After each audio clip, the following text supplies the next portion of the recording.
voy a dejar otro minuto para que se acaben de incorporar los asistentes. Mientras tanto, os digo, avanzo algunos tecnicismos de lo que vamos a ir haciendo. El otro día tuvimos una reunión muy fructífera con Oriol y con Ignasi, y discutimos del futuro del TVO, porque he visto que varios de los ponentes más exitosos son gente de fuera de Barcelona, como ahora, por ejemplo, José Pío, que nos va a hablar de Valencia. Vamos a intentar, en el futuro, hacer las tertulias presenciales y telemáticas. Vamos a intentar a ver cómo lo hacemos. De momento vamos a hacer un pequeño experimento, ya os lo adelanto, es que el día 10, el jueves que viene, de la semana próxima, hay una conferencia que una persona que yo he traído de Túnez, invitada, que es una física, profesora de la Universidad del Manar, de Túnez, había sido secretaria de Estado, su marido había sido ministro, en fin, una dinastía científica ilustre. Y ella ha escrito un par de libros interesantísimos sobre el Islam y la ciencia. La verdad es que ahí me lo he leído y me he enterado de muchas cosas muy interesantes, y como creo que muchos de los miembros de TVO pueden estar interesados, voy a enviaros mañana una invitación para que podáis o bien venir de cuerpo presente en la residencia del CSIC de aquí de Barcelona, en la calle Hospital, o bien asistir telemáticamente a esta conferencia, cuando sea, hacer el enlace y lo podéis hacer. Bueno, yo creo que el minuto ha pasado, ya estamos una masa crítica de por lo menos 13 asistentes, de modo que voy a proceder a presentaros el tema. Yo creo que en la convocatoria ya lo presenté, José Piero lo va a desarrollar muy bien, pero bueno, muchos de vosotros, por lo menos veo varias cabezas por aquí presentes, ya conocéis a José Pío sobradamente, porque José Pío es una personalidad muy interesante, aparte de otras cosas. Ha peleado en muchísimas guerras y muchas batallas. Ha sido vicepresidente del CSIC, que estuvo en Bruselas en el comité del Joint Research Center allá también un montón de años, y además ha creado sociedades básicamente en todo lo que es la genómica vegetal y sus transformaciones. Yo le agradezco un par de sus contribuciones que están en su currículum. Una es hacer que las plantas ornamentales duren mucho, eso es una patente que tiene él, sobre mejora genética de plantas ornamentales. Y luego no sé qué pensar de que haya conseguido un tomate sin semillas. La verdad es que no sé. Tengo lo que se llama incontinent feelings sobre ese tema. Porque yo recuerdo de niño cuando mi madre en Almería, en la playa, en Garrucha, pelaba los tomates y los tiraba al patio, y entonces ahí crecían unas tomateras en todo el verano, unas tomateras preciosas, además de tomates RAF, lo que era el RAF de entonces. Entonces, claro, el hecho de que el tomate tenga semillas yo creo que es importante. Entonces, que no tenga semillas, pues hay cierta gente que a lo mejor le gusta y otros no. Yo soy de los que no me gusta. Me gustaría que tuvieran semillas, si fueran así. En fin, no os voy a decir más datos sobre José Pío, porque en el curso de su presentación ya podréis apreciar la persona, el personaje e incluso la carrera, porque nos va a hablar de algo que él conoce muy bien. Yo sé, en la presentación, ahora hay muchos debates sobre muchísimas cosas, etcétera. Incluso algún tertuliano me ha criticado el hecho de que yo defienda los organismos transgénicos. Si estuviera aquí Eduardo Rodríguez Farré, pues tendríamos aquí una polémica interesante, pero como no está, pues nos vamos a evitar la polémica. Yo creo que gracias a ellos la humanidad ha podido comer. O sea que si no hubiera esa capacidad de mejorar la explotación agrícola, pues la verdad es que el hambre seguiría siendo una constante en la humanidad. Lamentablemente sigue siéndolo, pero no por falta de recursos científicos y de que la gente lo haya hecho. Y sin más preámbulo, José Pío, te doy la palabra. Hala. Muy bien, perfecto. Pues es un placer estar con vosotros. Ya me uní a la última tertulia, que fue la del profesor Pardo, y aprendimos un montón. Aspiro humildemente a contaros algunas cosas que puedan resultar de interés en el tema de la producción de alimentos. Vamos a ver que todo funciona. Vamos allá. Vamos allá.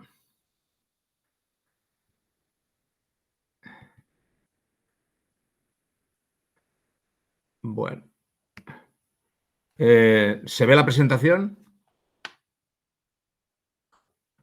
No se ve, No. José Pío, no se ve, todavía no. Venga, ánimo, ánimo, que tú lo puedes, que tú puedes.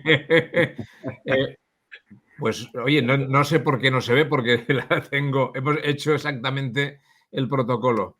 Es que Google es muy guasón, no te preocupes. Esto nos lo hace a todos, cada día además. Ya, empezamos. El iconito con la flecha hacia arriba. Espera un momentito.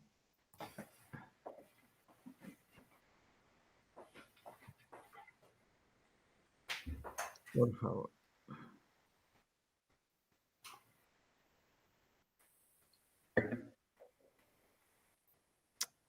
No. Empezamos. No, ya me hace. No. Vale.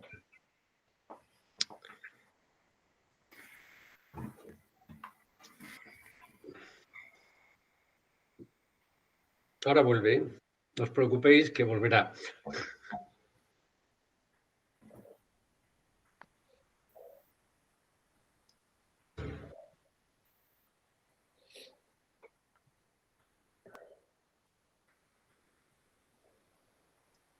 Vale. Tío, al principio los bis están fríos, tienen que calentarse un poquito. A ver, José Pío, empezamos. Ya está, perfecto. Ahora, hombre, No. perfecto. A la primera. Adelante, ponlo en modo Perfecto. presentación y listo. Listo, cuando quieras. Pero pon el micrófono, José Pío, pon el micrófono, que lo has cerrado.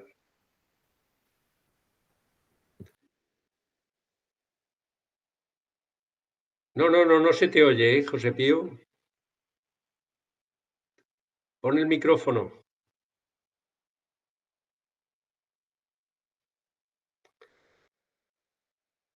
No se oye. Tiene el micrófono cerrado. Sí. La presentación se ve, José Pío, pero tu micrófono está cerrado, tienes que abrirlo. Abajo un botón rojo, abajo.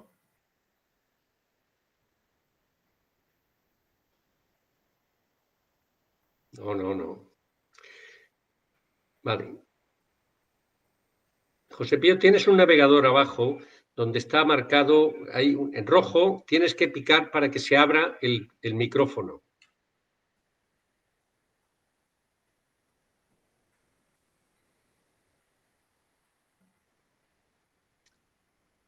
Sí.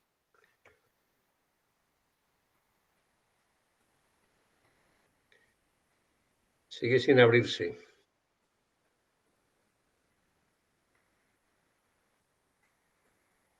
Antes lo tenía abierto y lo ha cerrado. Sí. Yo creo que es que no lo ve, no ve el símbolo. No. Igual puedes minimizar Meet y entonces verás, quizás. Ahora, Sí. ahí, dale ahí. Vale. Ahora se te oye. Ahora se me oye y ahora debo de ser capaz de volver a la, Eso. a la presentación. A ver. Está perfecto. ¿Ahora sí? Ahora ya puedes, venga, adelante.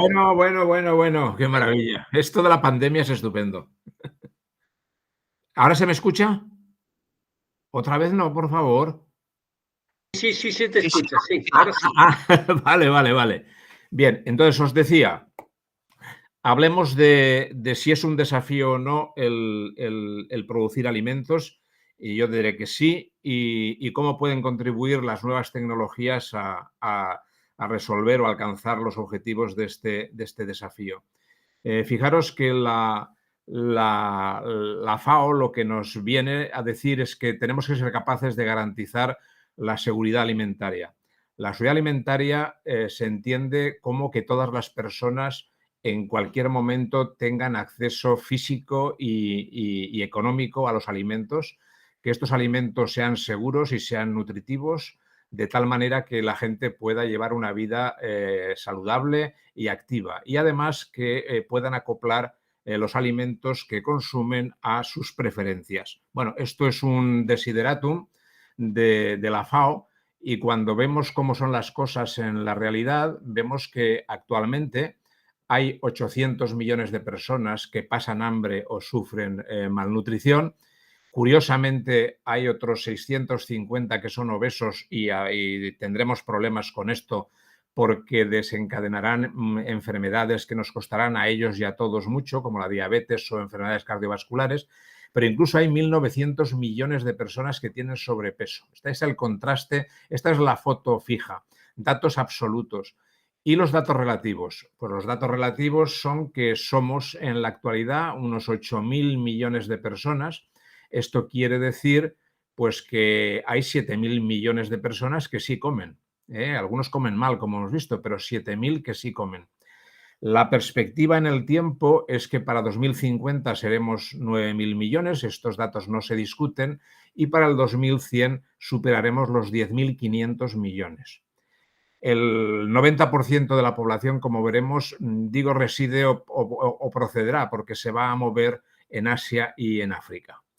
Bien, pues esta es la perspectiva, los datos reales y las estimaciones que, como digo, pues esto no parece que nos vayamos a librar de esta progresión.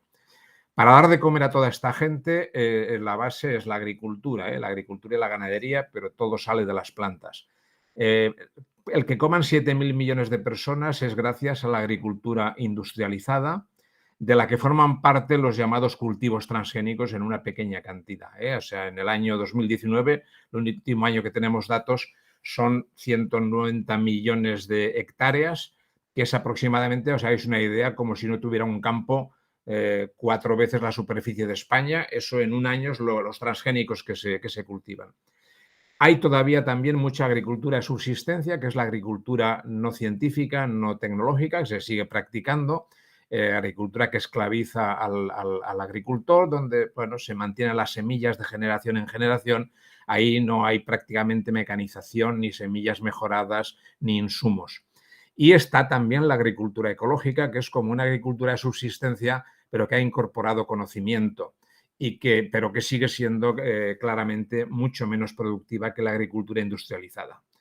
Bueno, las luces de esa agricultura industrializada son que coman 7.000 millones de personas. Las sombras son que se hace pues teniendo una gran huella ecológica.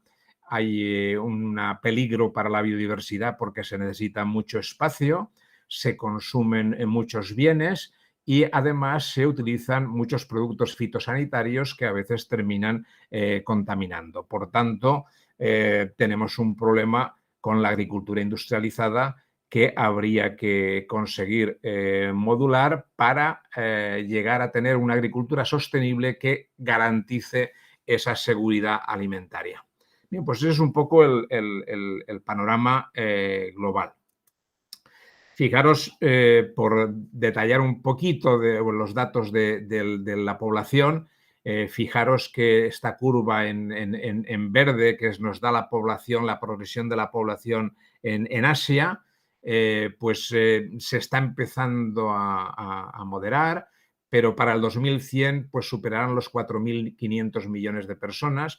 La de África, que son los cuadraditos marrones, veis que lleva una recta, que lleva una pendiente tremenda sin ánimo de descender y también oscilarán sobre los 4.500 millones y afortunadamente en las Américas y en Europa las poblaciones están estabilizadas alrededor de entre 500 y 600 millones de personas.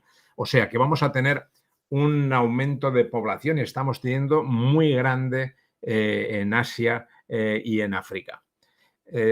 Simplemente apuntar que son problemas completamente diferentes, pero en Asia lo que algunos han venido a llamar Chindia, que sería la unión de la población de China y de India, supone ciertamente una amenaza incluso desde el punto de vista económico, porque son países que van a estar superpoblados y que habrán acumulado una cantidad, una masa de dinero inmensa, y que claramente van a estar en condiciones de competir en los mercados por los alimentos. O sea, que esto de que hoy por hoy podemos comer porque tenemos dinero para importar lo que nos hace falta, en el futuro podría cambiar.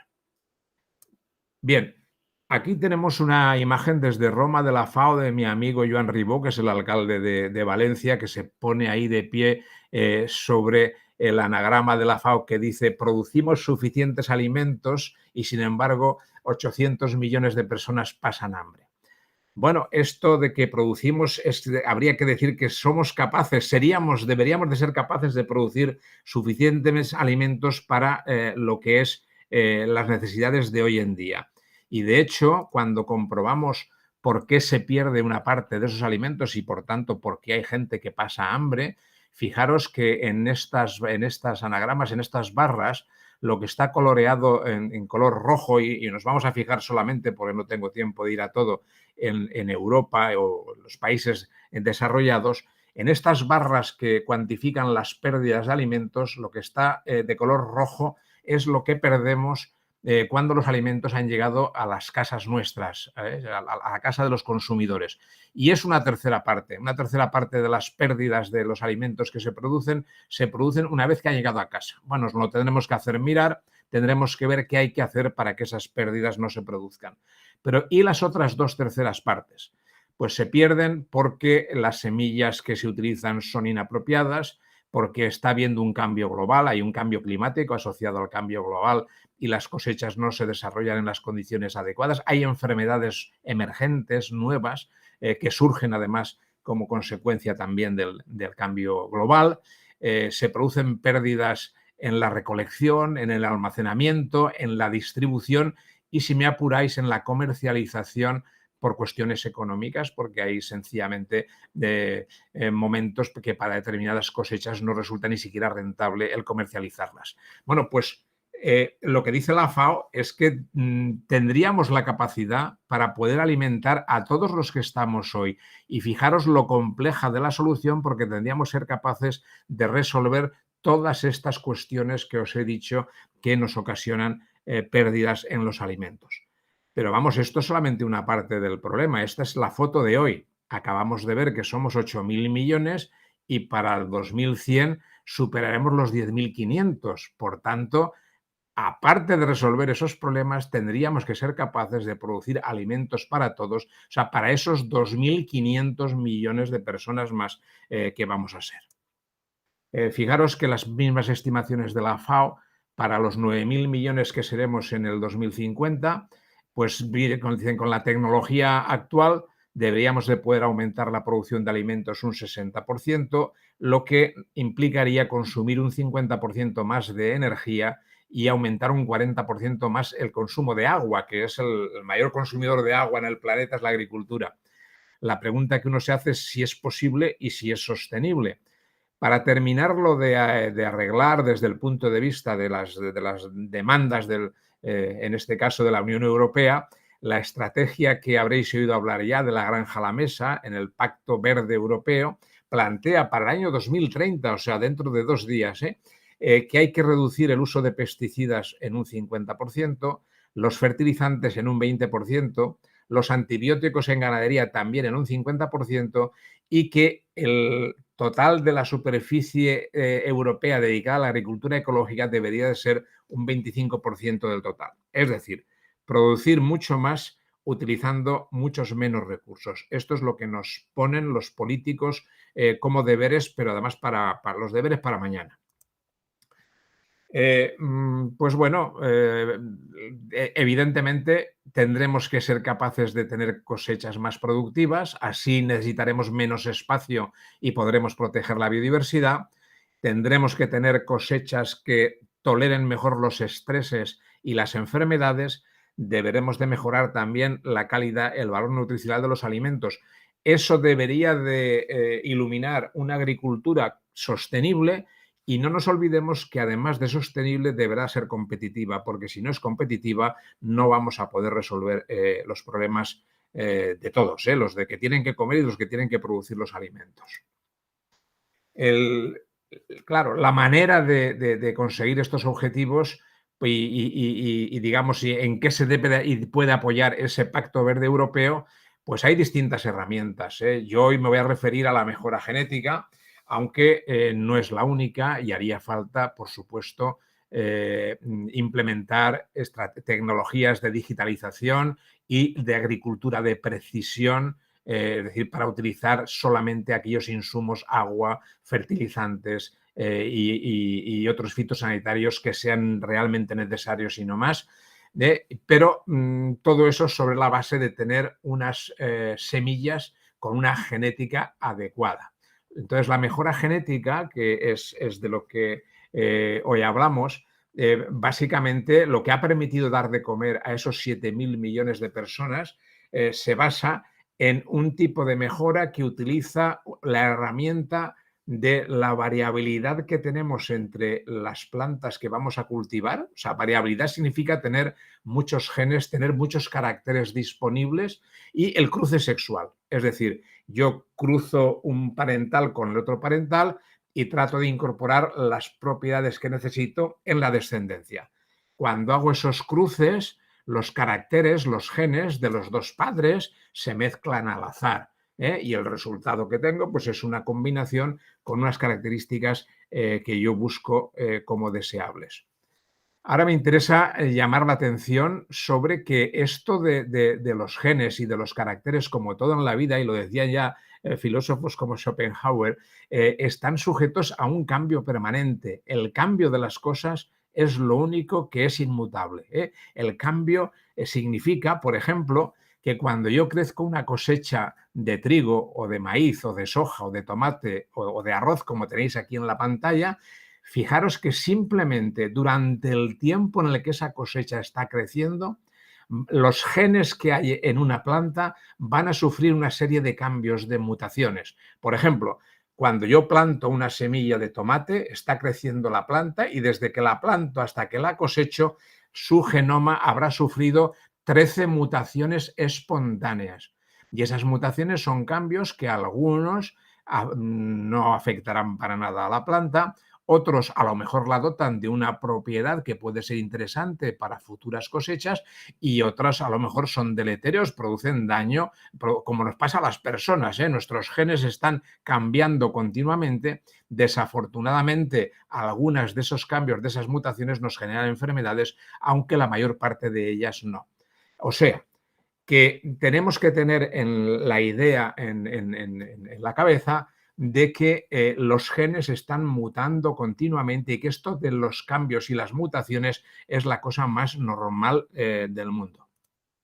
Bien, fijaros que para dar de comer a la gente, os he dicho que utilizamos el cruce sexual entre las variedades que tenemos disponibles. Ahí tenéis una imagen con distintas fotografías de tomates. Imaginaros que yo quiero un tomate de estos que tienen la estructura con costillas, pero que es un tomate que es muy susceptible a una enfermedad que causa un hongo. Y tengo un tomate del más feo que veáis por ahí, que resulta que esa sí tiene un gen que proporciona resistencia a ese hongo. Bueno, pues como yo quiero el tomate con las propiedades estas bonitas y organolépticas que nos interesan, pero quiero que incorpore la resistencia al hongo, lo que hago es utilizarlos como parentales, cruzarlos y esperar que en la descendencia se me hayan combinado los genes que me dan todas las propiedades que yo quiero y que hayan con los otros y que hayan sumado la propiedad de resistencia al hongo. Evidentemente, claro, cuando hago esto, os podéis imaginar, en la primera generación descendientes se mezclan todos los genes al azar. Bueno, pues procuraré seleccionar de esa progenie algún tomate que se parezca al que yo quiero y que haya incorporado la resistencia. Lo tendré que volver a cruzar con el tomate que yo quiero, otra vez, hasta ir acumulando a través de cruces sucesivos todas las propiedades que a mí me daban el tomate deseado y que al final se haya incorporado, si tengo suerte, esa última propiedad que necesitaba, que era la resistencia a un hongo, que cuando crezco el tomate en el sitio aquel que yo quiero crecerlo, pues el hongo le ataca y me mata la cosecha. Esto normalmente cuesta de hacer cuando hay éxito, que no es siempre, pues como 8 o 10 años para tener una variedad nueva que ha incorporado una propiedad nueva, y es así de costoso y de tedioso. Y a veces funciona y a veces no, pero a lo largo de la historia de la agricultura hemos ido acumulando una fuente de diversidad grande. Esto es cuando tenemos ya una diversidad disponible y simplemente hacemos estos cruces. Bien, habitualmente, si buscamos nuevos genes y nuevas propiedades, lo que hacemos es forzar, además de esas mutaciones espontáneas que os he dicho antes, forzar los cambios con agentes físicos o químicos, son agentes mutagénicos que provocan variaciones en los genes y me dan biodiversidad para poder cruzar. Todos los métodos que hemos utilizado y que venimos utilizando hasta ahora, los que nos sirven para que coman 7.000 millones de personas, han sido agentes físicos o químicos que provocan cambios en los genes al azar, de manera que uno no puede predecir ni puede saber dónde se va a mutar el genoma. Lo que es nuevo, que vendrá en la última parte de la charla que os doy hoy, es que acabamos de desarrollar una tecnología que ya no es ni física ni química, sino que es biológica, que permite hacer mutaciones concretas en puntos concretos del genoma. Y este es el gran avance de la edición genómica, como veremos luego. Lo que viene de nuevo es que ahora sí que vamos a poder decir: quiero mutar el genoma de este tomate en esta posición concreta y lo que quiero hacer es, y ahora luego veremos qué es lo que quiero hacer.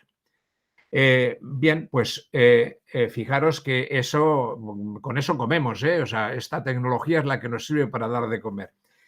En las últimas décadas del siglo pasado, estudiando unos procesos que suceden en la naturaleza, que son las infecciones de algunas plantas por una bacteria que se llama Agrobacterium, nos llevamos la sorpresa de que estas bacterias, al infectar la planta, eran capaces de introducir sus genes de la bacteria, en el genoma de la planta, y lo que están haciendo es como inyectar unas instrucciones y hacer que la planta fabrique al final las sustancias que a la bacteria le hacen falta para vivir en la planta. Pero esto es tremendo, o sea, no es que estoy introduciendo una sustancia que provoca un efecto, no, estoy introduciendo un gen que es capaz de producir la sustancia que a mí me hace falta. Claro, cuando entendimos esto, este es el verdadero ingeniero genético en la naturaleza, esto es un proceso completamente natural.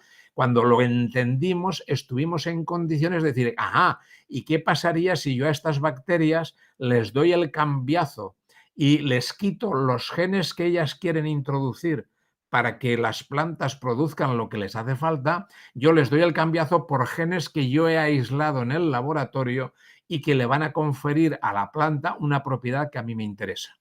Bueno, y esto es lo que aprendimos a hacer, y los genes que nosotros introdujimos de esta manera, básicamente los de la mayor parte de las cosechas transgénicas que hay hoy en día, son genes que proporcionan resistencia al ataque de insectos o tolerancia a la acción de herbicidas. Estos son los denominados cultivos transgénicos, que efectivamente han tenido la virtud, curiosamente, de trabajar en la dirección de lo que ahora nos está proponiendo la Unión Europea, porque tenemos plantas que producen más y utilizan menos insumos, como luego podemos comentar, pero que curiosamente en la Unión Europea tienen todo tipo de dificultades para poderse utilizar.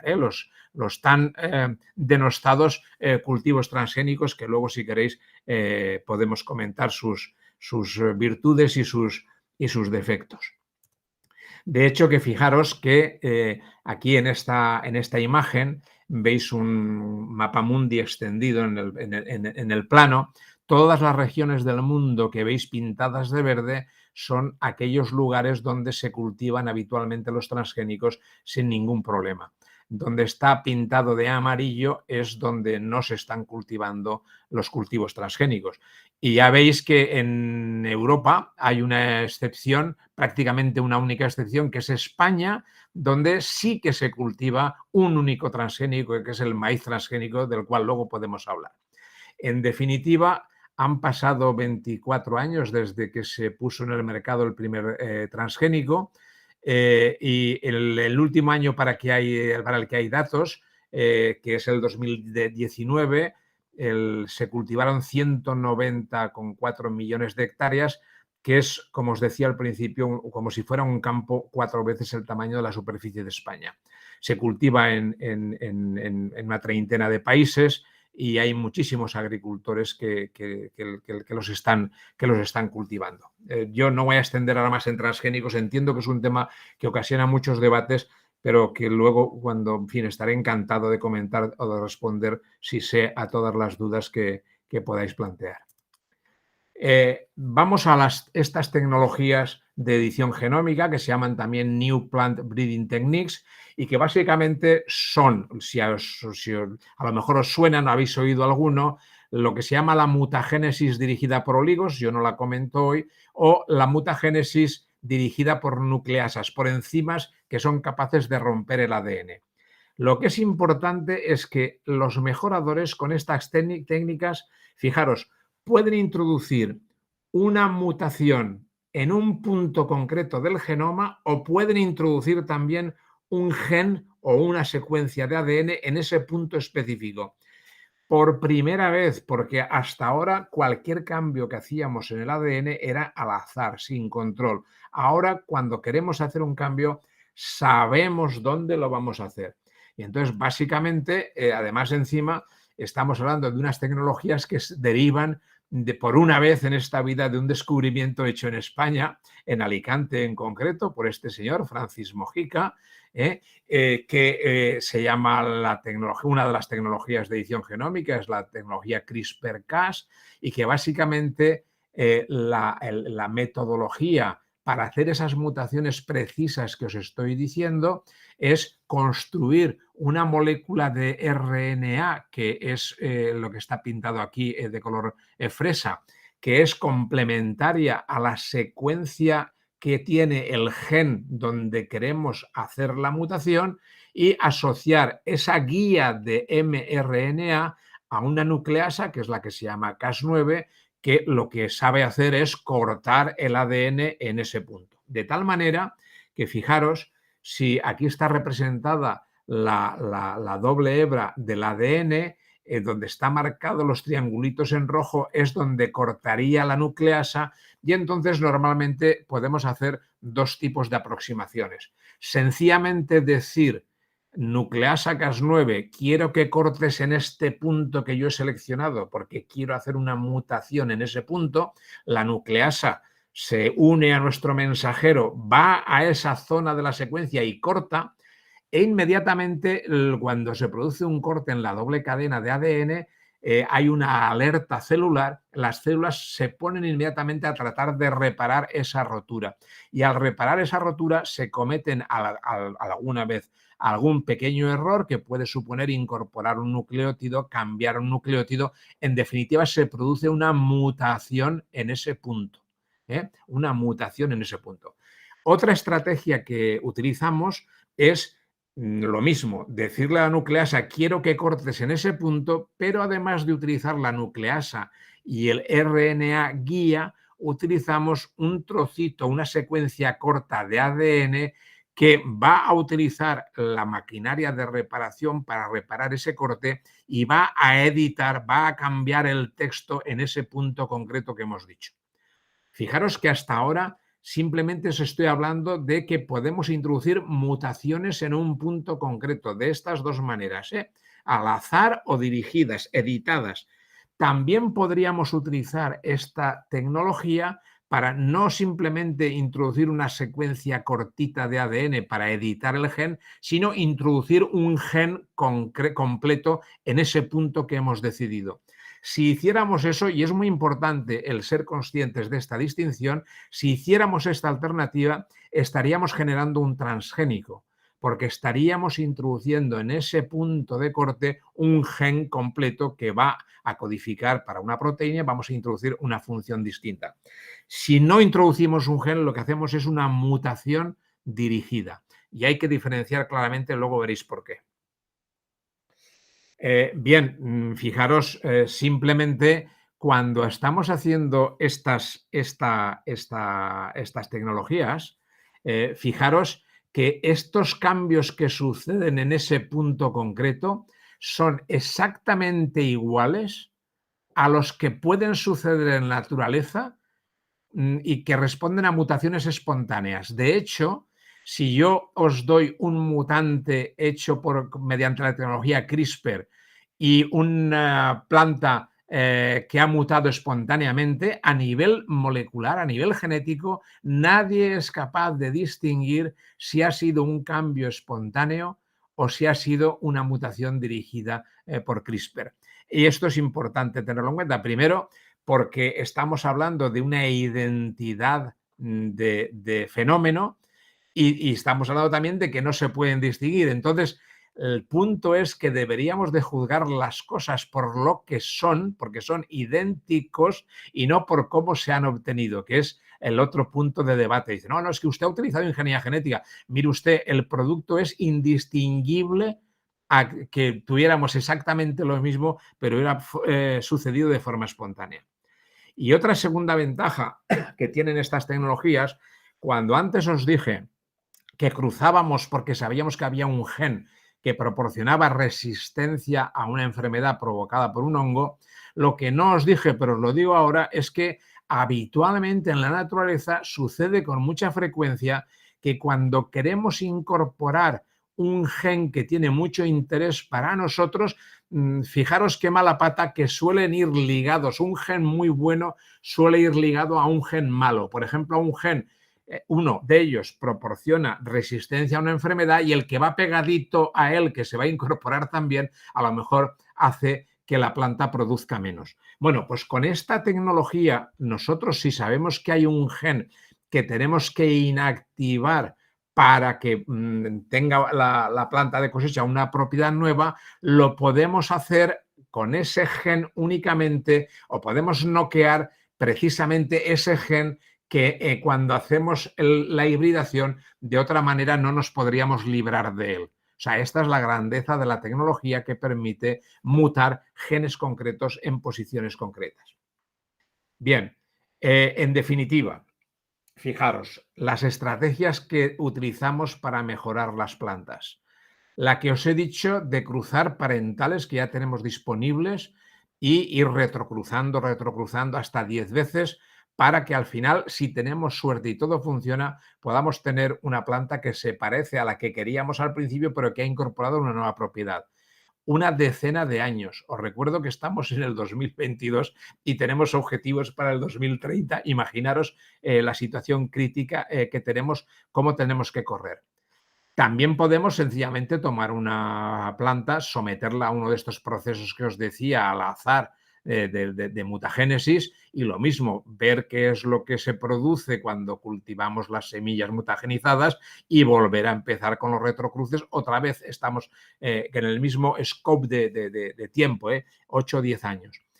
Si jugamos a la estrategia de los transgénicos, además de que por primera vez sí que sabemos que si tenemos los genes apropiados los podemos introducir, aunque se introducen, eso no sé si os lo dije antes, se introducen en puntos del genoma al azar, las regulaciones a las que están sujetas los cultivos transgénicos hacen que no sea viable tener un transgénico en el mercado antes lo mismo que con las anteriores, entre 8 y 12 años. El avance que suponen las tecnologías de edición genómica es que en muy poquito tiempo, entre 2, 3, 4 o 5 años como tope, nosotros podemos tener una planta mejorada por edición genómica, editada. No hay que hacer los retrocruces porque hacemos un cambio directamente sobre una variedad de élite que ya tiene todas las características que nosotros queremos, introducimos una nueva y, por supuesto, si no hemos introducido un transgen, pues no tiene transgenes, no son transgénicos. Bueno, pues esto pinta bien desde el punto de vista de poder mejorar las plantas con mayor eficacia y mayor rapidez. Sin embargo, bueno, os pongo un par de ejemplos. Este es de mi laboratorio, esto es el que Rafa antes decía que no entendía, aunque lo habíamos hecho antes con otras tecnologías y ahora obviamente utilizamos la tecnología más eficaz, que es la de CRISPR, y resulta que si nosotros noqueamos, hacemos una mutación en un gen que tiene que ver con el desarrollo del polen, y no permitimos que se forme el polen, conseguimos que los tomates se desarrollen, produzcan frutos sin semillas. Y no es ninguna cuestión de ser sádicos. ¿Para qué queremos los frutos sin semillas? es que resulta que el consumo más importante de tomates a nivel global es de los tomates que sirven para hacer salsas, para hacer ketchups. O sea, es el tomate que uno industrial que uno utiliza para purés, salsas, etcétera. Y en esos procesos de fabricación es muy importante eliminar las semillas porque las semillas tienen muchos lípidos que se oxidan y estropean esos frutos. Por tanto, hay que eliminar las semillas porque si no tenemos un daño y eso encarece mucho los procesos, dificulta el que tengas tomate, puré de tomate accesible y barato. Al consumo en fresco, pues las semillas no molestan, aunque los que son muy gourmets, y me extraña que Rafa haya dicho eso porque creo que es buen gourmet, hay muchos gourmets que eliminan las semillas sencillamente porque estropean algunos guisos. Pero vamos, aquí estamos hablando ahora más de producir alimentos que de gourmets. Entonces, esto ahora resulta que cuando es tan difícil conseguir tomates que se llaman partenocárpicos sin semillas, con la tecnología CRISPR, deme usted la variedad de tomate que quiera, que en un plazo muy corto yo le convierto esa variedad en una variedad sin semillas. Para los tomates de uso industrial es fundamental. Otro ejemplo, fijaros que tiene que ver con las otras que os explicaba, con las mutaciones espontáneas. Hay un tomate en el mercado que recibe el nombre de tomate chocolate, que tiene esas manchas de color marrón, que además tiene un valor organoléptico muy alto y los consumidores pagan bastante por estos tomates. Bueno, pues cuando se ha caracterizado qué tipo de mutación tiene este tomate, es una mutación espontánea en un gen que, sabido qué gen es el que ha mutado espontáneamente para dar el tomate chocolate, ahora resulta que en nuestro instituto, con cualquier variedad de tomate, utilizando CRISPR, lo podemos convertir en un tomate chocolate, con las ventajas económicas que esto supone para los productores. Este ejemplo es bonito porque me lo he encontrado hace unos meses en campos de aquí de Valencia. Probablemente no conoceréis estas naranjas porque prácticamente en España no se comercializan porque su precio es tan alto que casi todas ellas se exportan. Y estos son las naranjas Nabel chocolate, que es una mutación que cuando la vi en el campo digo, caramba, esto es como me recuerda muchísimo al tomate chocolate. Ese es el aspecto que tienen, pero la sorpresa es que cuando uno se come esta naranja, es una naranja con una tremenda cantidad de zumo, un dulzor y un valor organoléptico excelente. Y al verlo, a mí me recordó mucho, esto puede ser una mutación del tipo del tomate chocolate. Terminaré aclarando este punto. No os voy a dar ahora la paliza porque estamos hablando de una tecnología muy rápida, pero fijaros que simplemente paso por aquí encima para deciros que la tecnología CRISPR se está utilizando en esto. Cada día hay una publicación nueva, con plantas de cosecha, el arroz, la colza, lechugas, trigo, patata, tomate, y modificando características que tienen que ver con la producción, con el almacenamiento, con el tamaño del fruto, con resistencias a hongos, bacterias y virus. Y fijaros las plantas, pepino, el pomelo, las naranjas, la uva, el tomate, trigo. O sea, estamos hablando de las plantas con las que podemos comer, o modificando las propiedades como puedan ser contenidos en sustancias como el licopeno, que tiene que ver con el valor nutricional, la composición de ácidos grasos. Todo esto, si os interesa un poquito, en cuanto busquéis una revisión, veréis la gran cantidad de cambios que se están produciendo en este momento. Bueno, pues hasta aquí uno podría decir que esto pinta bien, ¿no? Bueno, pues no pinta tan bien. No pinta tan bien porque a nivel de la Unión Europea estas tecnologías de edición genómica siguen teniendo el mismo tratamiento restrictivo que tienen los transgénicos. De hecho, aquí tenéis de nuevo una imagen del mapa mundi. Lo que está en verde son aquellos países, aquellas zonas donde las técnicas de edición genómica no se consideran como transgénicos cuando no se deben de considerar, porque fijaros que os he explicado al principio que si lo que yo hago es una mutación puntual exactamente igual a lo que hay en la naturaleza, pues eso no tendría por qué denominarse transgénico. Si introduzco un gen, sí, sería un transgénico. Bueno, pues aquí en la Unión Europea otra vez hemos tomado la postura restrictiva y como se utilizan técnicas de ingeniería genética, se han unificado edición genómica y transgénicos y hoy por hoy en la Unión Europea estas tecnologías tienen unas serias dificultades para desarrollarse, lo cual quiere decir que de nuevo, y en fin, en este caso con mucha gravedad, vamos a estar en una situación de no poder competir con el resto del mundo desarrollado. La Unión Europea se lo está repensando en estos momentos porque ha habido una reacción tanto del mundo empresarial como del mundo científico. De hecho, fijaros, aquí aparecen los anagramas de instituciones de la Unión Europea que han protestado gravísimamente contra las autoridades de la Unión Europea, diciendo que no se puede considerar todo lo que es edición genómica como transgénico. La mutagénesis no debería de ser considerada como transgénico y, por tanto, debería de ser más fácil de utilizarla en los programas de mejora.